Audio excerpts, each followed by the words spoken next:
Dan Shepard here with more on emotional freedom techniques, EFT tapping, and specifically how to do tapping how-to in public. Now, maybe the day will arrive someday when tapping is so mainstream that people won't wonder if you're walking down the street. Tap, tap, tap, tap, tap, tap, tap, tap, tap, tap, tap, tap. However, that day is likely not here. And rather than not taking advantage of tapping because you're in a public situation, there are a few ways of doing some degree of tapping when you're in public and with other people. Oh, sorry, didn't mean to scare you there. Now, very often, it's not often anymore in your surfing and researching tapping that you'll see what was an earlier technique. It's kind of been shortened. But an earlier originating technique involved tapping the inside of your fingers. A full round would include tapping, so the side that's closest, I'm trying to get this, closest to your thumb, the inside of the nail bed would be included in the tapping.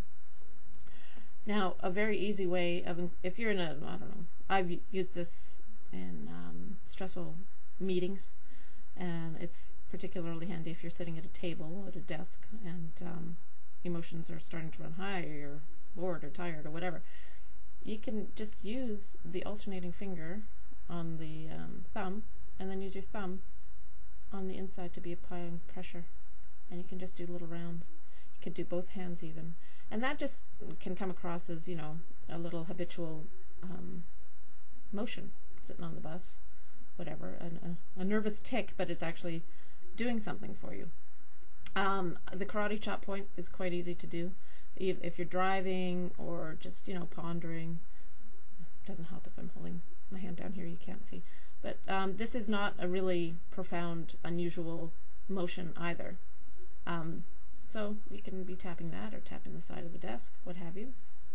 Another way is, do you remember, well, I'm aging myself, which is fine, the heyday of Ally McBeal, and there was, I forget what the character's name was, but he was like, I need a moment, and there was always this thing about needing a moment.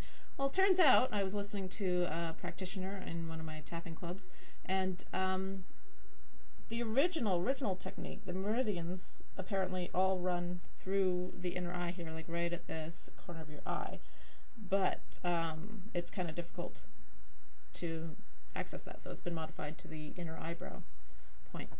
However, that actually is a not uncommon thing to be just taking a moment, taking a breath. How often do people take their glasses off and rub their eyes? That is why we have a tendency to do that. It changes the energy. It helps alleviate stress. So if you are in need of a moment, just do that. Put your head down. That's an easy one. That's not an uncommon move.